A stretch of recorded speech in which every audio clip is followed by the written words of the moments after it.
آمين والصلاة والسلام على رسول الله الأمين وعلى آله وأصحابه ومن تبعهم بإحسان إلى يوم الدين. எல்லாம் வல்ல இறைவன் அல்லாஹுவை போற்றி புகழ்ந்தவனாக நபிகள் நாயகம் ஸல்லல்லாஹு அலைஹி வஸல்லம் அவர்கள் மீதும் அவர்களை பின்பற்றி வாழ்ந்த சஹாபாக்கள், தாபீன்கள், தபா தாபீன்கள், மறுமை நாள் வரை வாழ இருக்கின்ற அனைவர் மீதும் அல்லாஹுடைய சாந்தியும் சமாதானமும் என்றென்றும் நிலவட்டுமாக.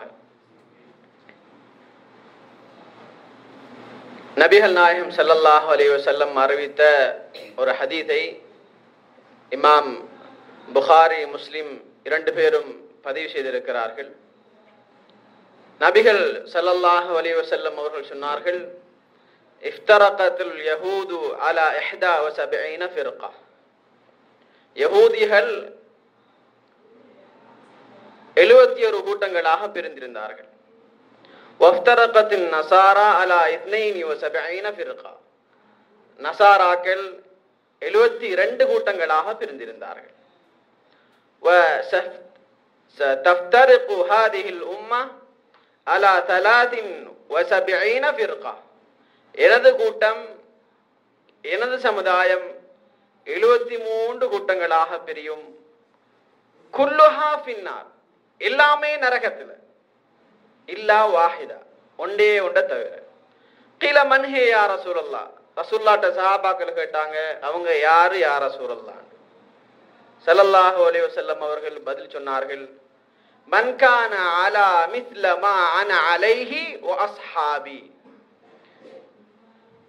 நான் எதிலே இருந்தேனோ, நானும் எனது சஹாபாக்களும் தோழர்களும் எதிலே இருந்தோமோ அதில் இருப்பவர்கள் மாத்திரம்தான் இந்த வெற்றி பெற்ற ஃபிர்கா நாஜியா. இன்னும் சில அறிவிப்புகளிலே ஜமாஅத் என்றும் வந்திருக்கிறது. அப்ப இந்த கூட்டம் யார்? அவர்களுக்கான அடையாளங்கள் என்ன? அவருடைய பண்புகள் எப்படி இருக்கும்? தெரிஞ்சாக்க ஒரு சில விஷயங்கள் மட்டும் ஒன்று சொல்லுங்களேன். இந்த ஃபிர்கா நாஜியா, இந்த வெற்றி பெற்ற கூட்டத்தில் நாங்கள் இருக்கிறோமா? அப்படி நாங்கள் இருக்கிறோமாக இருந்தால் அவங்களுக்குரிய அடையாளம் என்ன? தொழுகையை நேரத்துக்கு நிலைநாட்டுவார்கள். அறிவுரை சரியாக இருந்தால், குர்ஆன் ஹதீஸ் படையிலே இருந்தால் எடுத்து நடப்பார்கள். வேற அல்லாஹ்வுடைய கயிற்றை குர்ஆனை பற்றி படிப்பார்கள். வேற நன்மையை தீமையை தடுப்பார்கள். மாஷா அல்லாஹ். இது எல்லாம் உள்ளடங்கும், இது எல்லாம் உள்ளடங்கும். இப்ப நம்ம பார்க்கணும், இதுல முதலாவது விஷயம், இப்ப எல்லாரும் சொன்ன விஷயங்கள்ல அடங்குற விஷயம்தான். முதலாவது, நம்ம குர்ஆனையும் ஹதீஸையும் பலமாக பற்றி பிடிச்சு கொள்ளணும். எல்லா விஷயத்துக்கும் என்ன ஒரு பிரச்சனை வந்தாலும் அதற்கு தீர்வு எங்க தேடணும்? குர்ஆன்லையும் ஹதீஸ்லையும். இது முதலாவது கொள்கை. இதுல இருந்து நம்ம வெளியாகினோம் என்று சொன்னால் அந்த ஃபிர்கா நாஜியால வெற்றி பெற்ற கூட்டத்துல நம்ம இல்லை. அதே போல நல்ல பண்புகள், மனிதனுடைய வாழ்க்கையில போற்றப்படுகின்ற வரவேற்கத்தக்க நல்ல பண்புகள், இது அந்த வெற்றி பெற்ற கூட்டத்துல அடங்கும். அதே நேரத்துல ரசூலுல்லாஹி ஸல்லல்லாஹு அலைஹி வஸல்லம் அவங்க சொன்னாங்க இல்லையா, மேல உள்ள ஹதீஸ்ல, நானும் எனது தோழர்களும் எந்த வழியில் இருந்தோமோ அந்த வழி. யாரு தோழர்கள்? சஹாபாக்கள் ரலியல்லாஹு அன்ஹும் வர்தான். சரியா? இப்ப இந்த சஹாபாக்களை பத்தி நம்ம சொல்றோம்னு சொன்னால் மிக நீண்ட நேரம் சொல்லணும். இந்த சஹாபாக்களை பொறுத்தவரையில எந்த ஒரு குறையையும் நாங்கள் அவர்களை பற்றி பேசக்கூடாது. ஏனென்றால் அல்லாஹ் சுப்ஹானஹு வ தஆலா அவர்களை பொருந்தி கொண்டான். ரலியல்லாஹு அன்ஹும் வர்தான். அல்லாஹ் அவர்களை பொருந்தி கொண்டான், அல்லாஹ்வை அவர்கள் பொருந்தி கொண்டார்கள். அல்லாஹ் தஆலா சர்டிஃபிகேட் கொடுத்துட்டான் அவங்களை பொறுத்தவரையில.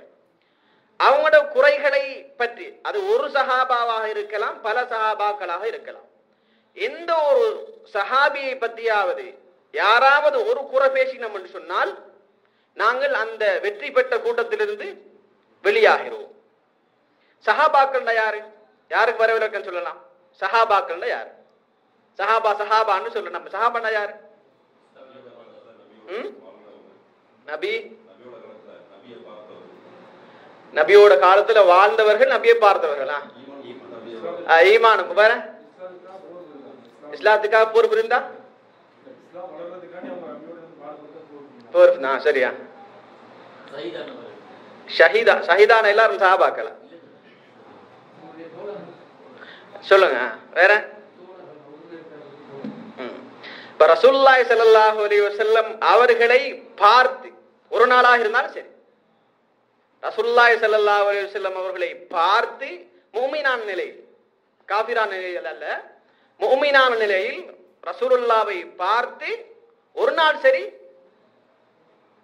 அவர்களோடு பேசியவர்கள், பழகியவர்கள், இவரான அனைவரும் சஹாபாக்கள் என்கின்ற பட்டியலுக்குள்ளால் வருவார்கள். எனவே இந்த சஹாபா பட்டியலிலே முஆவியா ரலியல்லாஹு அன்ஹு இருக்கலாம்,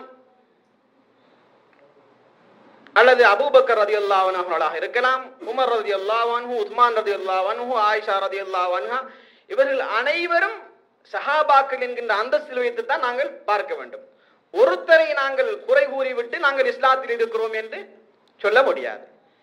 இன்றைய காலத்திலே நாங்கள் பார்க்கிறோம், ஒரு சில ஃபிர்காக்கள், ஒரு சில குழுக்கள் அபூபக்கர், உமர் ரலியல்லாஹு அன்ஹும் அவர்களை இஸ்லாத்திலிருந்து வெளியே போனவர்களாக பார்க்கிறார்கள். இவர்கள் முஸ்லிம்களா?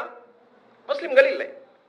அல்லாஹுவை பொருந்தி கொண்ட ஒரு கூட்டத்தை பார்த்து, அல்லாஹுவே பொருந்தி கொண்ட நண்பர்களை பார்த்து அவர்கள் இஸ்லாத்துக்கு வெளியேறியவர்கள் என்று அந்த வாய் கூசாமல் அந்த வார்த்தைகளை சொன்னால் நாங்கள் எப்படி அவர்களை பார்த்து முஸ்லிம்கள் என்று சொல்வது? எனவே சஹாபாக்கள் விஷயத்திலே நாங்கள் மிகவும் கவனமாக இருக்க வேண்டும். அல்லாஹு தஆலா குர்ஆனிலே பல இடங்களிலே இந்த சஹாபாக்களை பற்றி, அவர்கள் செய்த தியாகங்கள், குடும்ப தியாகங்கள், சொத்து தியாகங்கள், உயிர் தியாகங்கள், மக்காவை விட்டு மதீனாவுக்கு வந்த தியாகங்கள், இங்கே வந்து யுத்தங்கள் செய்ய தியாகங்கள் என்று பல ஆயிரம் உதாரணங்களை அல்லாஹு தஆலா எங்களுக்கு சொல்லி காட்டுகின்றார். அதே நேரத்திலே ஸல்லல்லாஹு அலைஹி வஸல்லம் அவர்கள் சொன்னார்கள், ഖൈറുൽ ഖുറൂനി ഖர்னி சும்மல்லதீன யலூனஹும், என்னுடைய நூற்றாண்டு மிகவும் சிறப்புக்குரிய நூற்றாண்டு, அதற்கு பின்னால் வரக்கூடிய நூற்றாண்டு யார நூற்றாண்டு?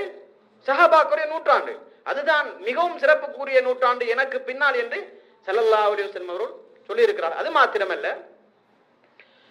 இன்னும் ஒரு ஹதீஸிலே நீங்கள் சஹாபாக்களை பார்த்து ரசூலுல்லாஹ் சொல்லுகிறார், நீங்கள் ஒரு உஹது மலையளவு தர்மம் செய்தாலும், நம்ம ஒரு உஹது மலையளவு தங்கத்தால் தர்மம் செய்தாலும் சஹாபாக்கள் கொடுத்த அந்த தர்மத்துக்கு ஒரு பிடி தர்மத்துக்கு ஈடாக மாட்டாது. எவ்வளவு பெரிய ஒரு ஈமான், எவ்வளவு பெரிய ஒரு தியாகம். நம்ம இத உண்மையிலே கற்பனை செஞ்சு பார்க்கணும். ரசூலுல்லாஹ் எந்த அளவு பெருமதியாக இந்த சஹாபாக்களை பத்தி எங்களுக்கு சொல்லிட்டு பேசிக்கிறார். எனவே இப்படி நம்மளுக்கு சான்றிதழ் வழங்கப்பட்ட சஹாபாக்கள் சம்பந்தமாக நல்ல விடயங்களை மாத்திரம் நாங்கள் பேசுவோம். சஹாபாக்கள் சம்பந்தமாக வந்திருக்கின்ற நல்ல பண்புகளை நாங்கள் எங்களது பண்புகளாக எடுத்துக்கொள்வோம். அதை தவிர்த்து விட்டு சஹாபாக்கள், அந்த சஹாபி இப்படி செய்தார், நாங்கள் செய்த பாவத்திற்கு அங்கே ஜாஹிலியா காலத்தில் நடந்த விடயங்களை ஆதாரம் தேடக்கூடாது.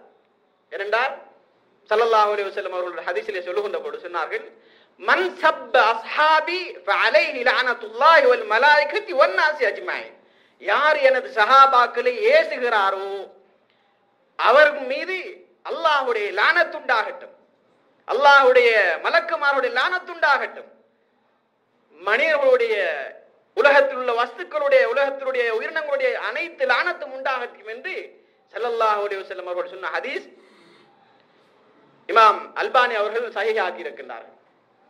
எனவே சஹாபாக்கள் விடயத்திலே நாங்கள் மிகவும் கவனமாக இருக்க வேண்டும். எதை பேச வேண்டுமோ அதை பேசுவோம். தேவைக்கில்லாத விடயங்களில் நாங்கள் தலையில் நுழைத்து இஸ்லாத்திலிருந்து வெளியே போகாமல் எங்களை நாங்கள் பாதுகாத்துக் கொள்வோம். அதே போன்று அல்லாஹு தஆலாவை மாத்திரம் வணங்குவோம். அல்லாஹ்விடம் நாங்கள் எதனை கேட்க வேண்டுமோ அந்த தேவைகளை கபர்களிடம், அவுலியாக்களிடம், சாஸ்திரம் சொல்கின்றவர்களிடம், இப்படி நாங்கள் கேட்காமல் இருப்போம். அப்படி நாங்கள் கேட்போமாக இருந்தால் இந்த ஃபிர்கா நாஜியா அஹ்லுஸ் சுன்னா வல் ஜமாஅ என்ற கூட்டத்திலிருந்து நாங்கள் வெளியாகி விடுவோம். ஏன் நாங்கள் அஹ்லுஸ் சுன்னா வல் ஜமாஅ என்று சொல்கின்றோம்? அஹ்லுஸ் சுன்னா என்று சொன்னால் சுன்னா ரசூலுல்லாஹி ஸல்லல்லாஹு அலைஹி வஸல்லம் அவர்களிடம் இருந்து ஆதாரபூர்வமாக வந்திருக்கின்ற அனைத்து ஹதீஸ்களையும் நாங்கள் சிந்தனை நுழைக்காமல் ஏற்றுக்கொள்வோம். அதற்குத்தான் அஹ்லுஸ் சுன்னா, சுன்னாவுடையவர்கள்.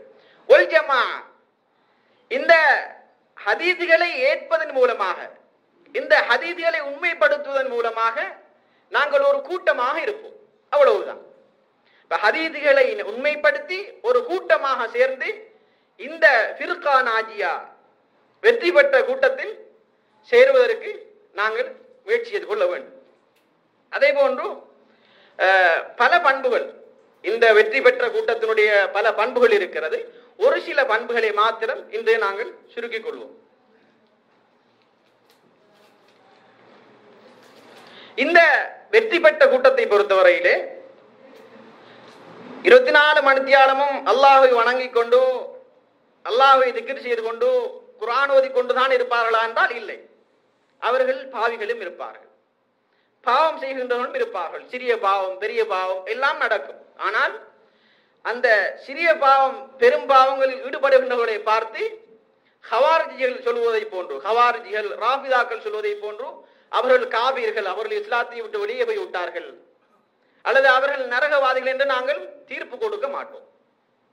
அவர்கள் இஸ்லாத்திலே இருக்கிறார்கள், ஈமான் கூடும் குறையும். எனவே அந்த படித்தரத்தில் வைத்துதான் நாங்கள் அவர்களை பார்ப்போம். எனவே இந்த வெற்றி பெற்ற கூட்டத்திலே, வெற்றி பெறுகின்ற கூட்டத்திலே பாவம் செய்கின்றவரும் இருப்பார்கள். ஆனால் அந்த பாவத்துக்கு அவர்கள் தௌபா செய்து கொள்வார்கள். இந்த வெற்றி பெற்ற கூட்டத்திலே இருக்கின்றவர்கள் அவர்களுக்கு இடையிலே அன்பாகவும் ஆதரவாகவும், படைப்பினங்களுக்கு மத்தியிலே அன்பாகவும் இருப்பார்கள். அதே போன்று பாவம் செய்கின்றவர்களை பார்த்தால் அவர்களுக்காக வேண்டி மனதால் வேதனைப்படுவார்கள், அந்த பாவத்தை வெறுப்பார்கள்.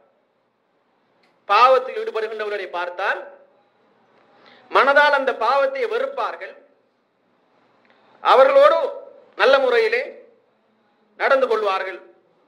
பித்அத் செய்கின்றவர்களை வெறுப்பார்கள், அவர்களோடு நல்ல இரக்கமாக நடந்து கொள்வார்கள்.